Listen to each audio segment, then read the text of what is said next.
I don't think I've ever filmed a video which is just sort of off the cuff like this. And I'm doing it because I had this idea a few days ago and I didn't really work on it because it brought up a whole bunch of feelings. And then I released those feelings and then I turned those feelings into a video. And I never ended up making this video. So here it is. Do you want to give gifts? Do you want to give really, really good gifts that people will actually like and actually appreciate and cherish for a long, long, long time? Well, this is literally the ultimate gift giving guide. I'm going to give you a formula or something, okay? I'm going to give you the pieces that you can just, fill out and poof, you will know exactly what to get as a gift, or do as a gift, or say as a gift, or how to touch as a gift. Let's get into it. I'm a very privileged member of an awesome book club, and in our book club, we read the Love Languages book. The Five Love Languages by Gary Chapman is a book which a lot of people like to think about, reference. Okay, people often say that there are five love languages. What are they? Physical touch, words of affirmation, acts of service, gift giving, and quality time. That was off the top of my head. So these are the five love languages. So oftentimes the generic advice is get to know what your partner, your lover, your friend, your spouse, your sister, your mother, your father. Did I say father already? Your teacher, get to know what their love languages are. Maybe not your teacher, though. I don't know if that's appropriate. But anyway, get to know what are the things that just light them up. Okay. And obviously, you can't do all five with all these people, right? But find what would make them happy. Now, you know why I mentioned the book club? It's because all the members of the book club, including myself, we did the test. There's a test in this book that is supposed to get you to know what your love languages are or what your partner's love languages are. And what we found, okay, let me speak for myself, okay? Words are a big deal to me. Words really are a big deal to me. I even have another channel called Language is Fun where I was making videos on English words, right? Because I'm also an English teacher. But when I did that quiz, words of affirmation, which is one of the five love languages, that was one of my lowest scores. And my highest score was physical touch. And I was like, how could this be? I've never really been a touchy person, but of course I've wanted to hug people, or I've wanted to be hugged by my imaginary lover. I can barely talk. Okay. And we got to think about the context of the things. I I came to realize the reason why, despite being a big lover of words, words of affirmation didn't even make my list of top love languages, was because I was already getting them in heap loads, okay, from my friends, from my closest friends, and even my students. They would express appreciation to me in words. I am so well loved by my friends. So I was getting the words. I was getting quality time as well, which I always craved a little more of. But during COVID, which is when we read the book, there was no physical touch whatsoever. So that was lacking. So what this got me to understand, and this was a common experience within all us members of the book club, is actually there aren't only five love languages. And it's not like for most people, I'm just going to say for most people, it's not like a person hates any one of these coming from the right person. The other key thing was intention, right? Who is doing it and what is the intention? Regardless of what love language another person has, there's certain things that are just absolutely inappropriate. So intention, who it's coming from, and what is being done. All these three things are very, very important. Now, let's go to another classic book, this time by Bell Hooks, All About Love. I'm going to move off to the side here because you guys need to read this on the screen.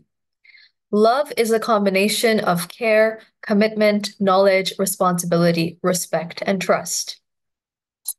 This was also a book I began to read. I didn't end up reading all of it in the book club. And the reason was because it was hitting me too hard.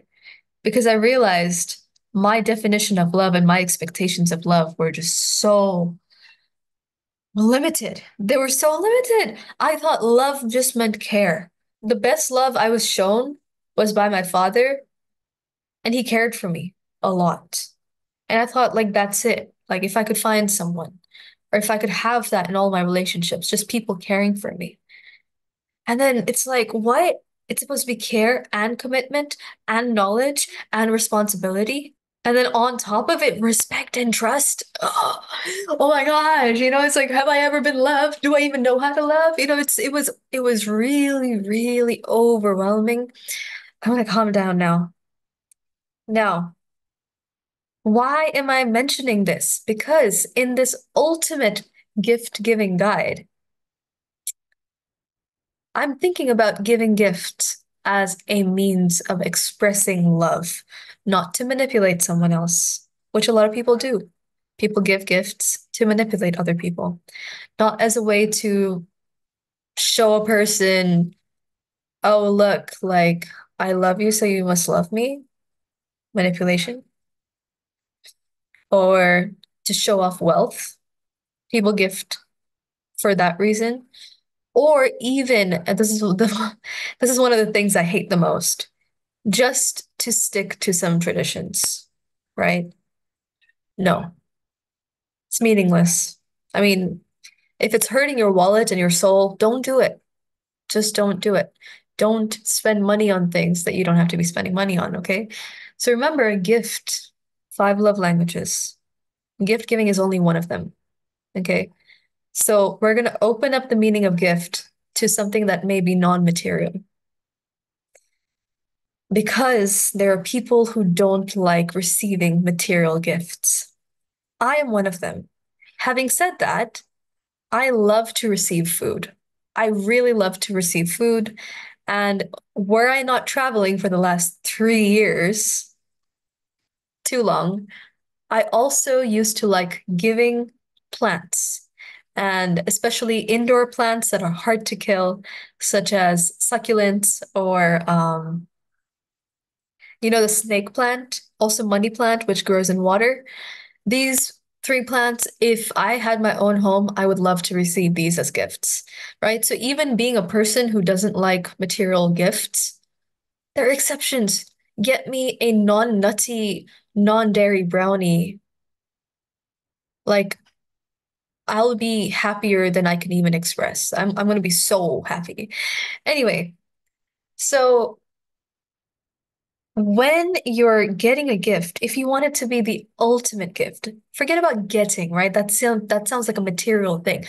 No, when you are crafting a gift, when you have the intention to gift someone, let's use the word gift as a verb. That's beautiful. Okay, when you're intending to gift someone something, is it showing care for them? Are you actually showing that you care about them? And not just about them, but are you showing care for the things they care about? Like, I care about the environment. If you buy me a bit of plastic, I'm not going to be happy. Not that happy, you know? The next one is knowledge. Oh, knowledge. Each one of us wants to be known by the other person. One of the most beautiful things I could imagine doing is doing a quiz like this, getting to find out another person's love languages and your own with that other person. So you'll be spending quality time, which is one of the five love languages, right? And you'd be getting to know them, and they'd be getting to know you, and you'd be getting to have discussions around all these things, right? So getting to know the other person is not a gift. I mean, it is a gift. It could be potentially a gift.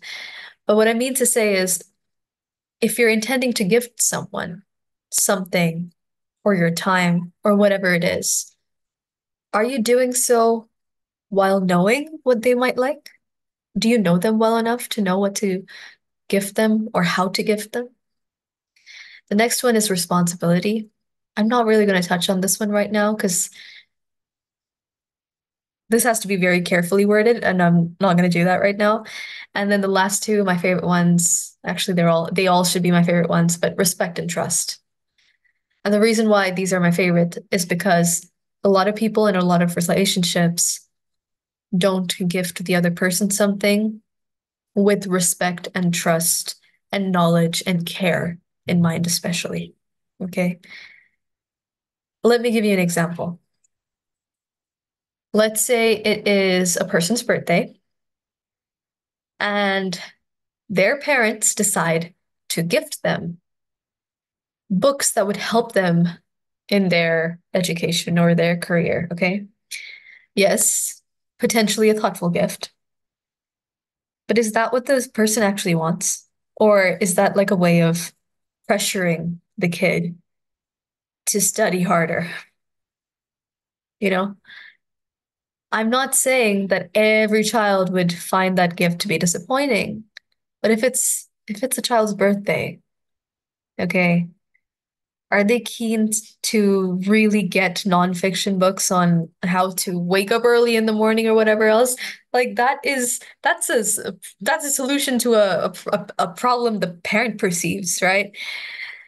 So I wanted to emphasize the definition of love that I love by Bell Hooks when even talking about the love languages. And there's one other thing that comes to mind. And I don't know why this is coming to mind, but it's from that sort of prayer that people say in Catholic schools, like, thy will be done on earth as it is in heaven. This came to mind because I was like, thy will. I really believe, I mean, I don't believe in a God, but I believe there's something like that within all of us. So when you're showing love to someone, it's like whatever you're planning to do for them or give them should be for them, not for you. Like, is it possible for you to just dissolve all this and just do something for someone else to make them happy? It's thy will, it's you. Maybe it's just relinquish control. Just be like, you know what? Like, if they would want that, like, how well do you know this person? Or is it just like, oh yeah, I met this person, I wanted to give them a gift? There are a lot of examples of incredibly thoughtless gifts, as well as some incredibly thoughtful gifts.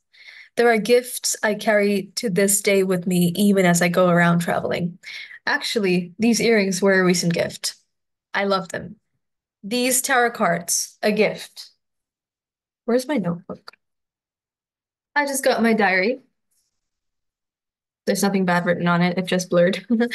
Because I've got this bookmark.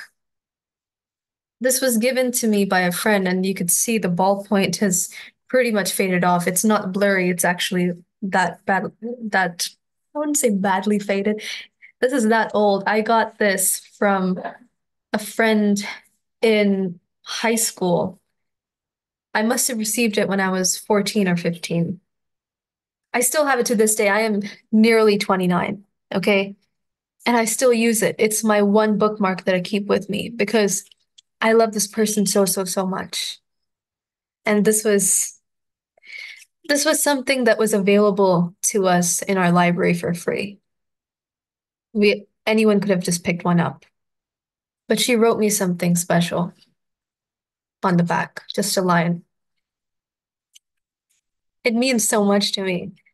And I'm not saying that everyone is like me. There are people who are not like me at all. I have a person in my family who expects diamonds at least once a year, or at least that was once their expectation? So what I mean to say is, like, do it for them and do it in a soulful way that shows care, commitment, knowledge, uh, responsibility, respect, and trust. And get to know, like, what are their love languages and is it appropriate? Make sure it's that something that feels good to you, that shows how much you know them and you care for them and that you respect them and you trust them. Open up your heart a little bit. Start to trust, start to respect. Think about their will, right? Their will. People deserve, people deserve your love. They deserve your love. So remember, a gift can be a conversation. That's quality time. A gift could be, spending some time doing something together. That could be a gift for someone. A gift, acts of service. I think during Mother's Day and Father's Day, kids like to give these coupons, right, to their parents, like, you get a free massage, or I'll, set up the table or something like that. Give them a coupon, a stack of coupons for things you'd be willing to do for them. Acts of service, right? That's something for acts of service. Physical touch, obviously, hugs, kisses.